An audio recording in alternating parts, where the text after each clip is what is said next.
Welcome into a new Buff Stampede film room, talking about Ashaad Clayton this time, four-star running back out of New Orleans. The who's who of college football offered him early on, verbally committed to the Buffs November 11th. There may be some concerns about his knee, but it sounds like he's come back to being 100% during his senior year. Well, he certainly looks great. I mean, what a talent this guy is. It's 2 years in a row now with a next level running back, and the comparisons that people were making for Clayton were to Leonard Fournette.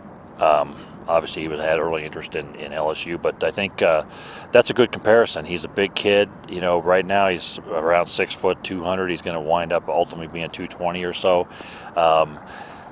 Everything I looked at, I mean, they're saying he runs a 4.37 40. I don't know if he exactly does that, but what that means is he's fast. In his very first play on his highlight reel, you could see it. I mean, you can tell that next level speed, and he's got great size. So he's really got a little bit of everything.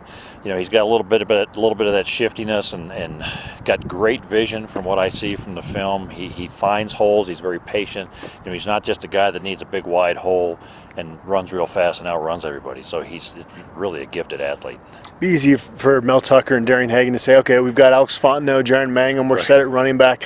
No, they go out and they find somebody that was very highly coveted and bring him in. It just kind of shows their mentality of, we're going to keep recruiting talent in a room even if we have some already. Well, every single year, your goal as a coach is to bring in somebody that's better than the guy you got last year. And you never know what will happen with injuries, or guys plateau and they don't get better. And everybody's better when there's somebody in the room who can compete and make them work harder and push harder. I think it's human nature for most folks. If they're not getting pushed, they don't push harder. So you want to bring in more talent. You want to have more depth. You want to have guys with different skill sets. So bringing in a guy like this, if you bring in a guy like this, so we talked before about how CU has had some bad luck with 4-stars. Well, if you bring in a 4-star every year, one or two of them are going to pay out. They're gonna live up to that billing. So you got to do that every single year. What else stood out to you about Clayton? Were any individual plays that really jumped off the film to you? A lot of plays, like I mentioned, that very first play right off the bat, the 12-second mark. It just got crazy speed. He just runs right past everybody, and guys are grasping and they can't quite get him, and you see him pull away from everybody, which tells you what kind of speed a guy has. The next play is the 26-second mark. He shows patience, he shows vision, he shows wiggle. He makes people miss, shows change of direction, he shows power. At the end of that play, there's like 5 or 6 guys that can't bring him down. So he really shows everything in that one play. What I like about him is he sees the field and he's very patient. So, at CU we've seen lots of guys that run into the backs of their offensive linemen because they don't have patience and they can't see. Part of being able to see the field is see where the defensive guys are going and where the hole is going to open up. So he's got really great vision. At the 133 mark, he sees the field. He's changing direction on a dime. And he kind of knows how to set up and create his own openings.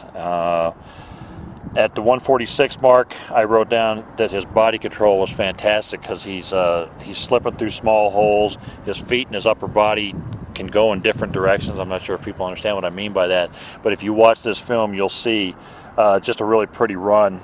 The 256 mark, there's a beautiful run with speed and change of direction, and he's taking a pitch to the right. And about halfway through the play, he's running to his left, and then all of a sudden he just sort of shifts over and he's running to his right, and it's almost magical because it's so smooth, and then he just runs away from all those guys. So and then at the 444 mark, he shows really nice patience. He's running to his left, and then he outruns everybody, and somebody kind of hits him, and watch his balance for the last 10 yards as he stays in bounds to get the touchdown. He just really is the whole package. The only thing that is not really in that highlight is that they don't throw the ball much on that team, but there is one nice catch in there. I think it was at the 548 mark where he shows really soft hands. If you got a back like that, you probably just hand it off. You're not throwing the ball a lot, so he'll have to learn that aspect of the game.